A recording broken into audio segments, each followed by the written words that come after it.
Darkness, my old friend, I've come to talk with you again, because a vision softly creeping left its seeds while I was sleeping, and the vision that was planted in my brain still remains within the sound of silence.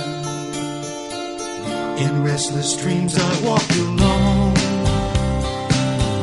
narrow streets of cobblestone, neath the halo of a street lamp. I turn my collar to the cold and damp, when my eyes were stabbed by the flash of a neon light that split the night and touched the sound of silence.